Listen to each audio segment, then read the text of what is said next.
Hi everyone, Mr. Peabody here, and apparently today, the Premier of Victoria is going to testify in the inquiry into who allowed private security to monitor the quarantine of the people flying back into Australia. And here's the thing, is like they're all saying, I didn't realise we were using private security. I had no idea that we were using private security. I keep an eye on the news. I watch the news things, and the very first lot of people put into quarantine was on the news. And what did they show on that initial newscast? They showed private security. They didn't show police. They didn't show ADF, as in Australian Defence Force. They didn't show any of that. They showed private security. So how can you say I wasn't aware of the fact that they were using private security? Are you a moron? Everybody else saw that they were using private security. We didn't see any police, and we didn't see ADF. And now they're trying to work out who gave permission to use private security. And they're saying, well, didn't realise it was private security. Well, if it was going to be police and if it was going to be ADF, someone has to give the authorization to put those people in place. And nobody did. So if nobody gave authorization to put the police or the Australian Defence Force in place to monitor the quarantine, who do you think's left?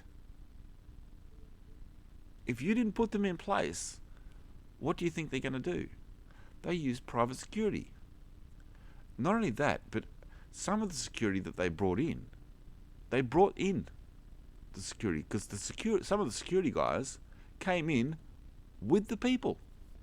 They weren't here setting up hotels and making sure everything's secure. They came in with the people. They weren't, I don't know. I don't know if they're Australian or what they were. I don't know how they got permission to work. But they were supposed to be in quarantine themselves. So he got people that are supposed to be in quarantine, making sure that the other people in quarantine stay in quarantine. And what happened? There was a failure. It broke down, and there was a second outbreak. Now, personally, I don't care who dropped the ball. All I care is pick the ball up and don't drop it again. Learn from your mistake, own up to it. Someone's got to own up to it, right? I don't care. And the fact is that the Premier, I don't care. You can turn around and say, I didn't know. I don't care. The fact is, you're the top of the rung. So the buck has to stop somewhere. So basically you're going to say, well, somewhere down the road there was a failure, and I'm sorry. It won't happen again. It's simple. But someone has to own up.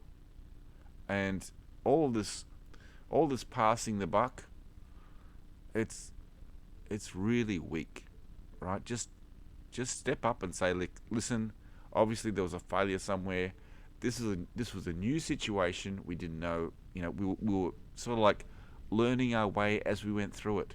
We understand that. Just say that. That's all you have to say. Because at the moment, you're going to lose your next election. All right? There's several premiers in Australia. They're just going to lose their next election. Boom, it's gone. Why? Because you keep on putting it off to someone else. It's like the same disaster that happened in New South Wales when they allowed all those people off the cruise ships, right? Without even checking their passport. So, and that's been swept under the rug because they said, oh, well, our problem's not all that big, considering the problems that are happening in Victoria. Well, I'm sorry, but allowing those people off the cruise ship, where do you think the first wave came from? But so the Premier of New South Wales, she sort of like tucked her tail and stayed fairly quiet. well, well, she's going to lose her election too.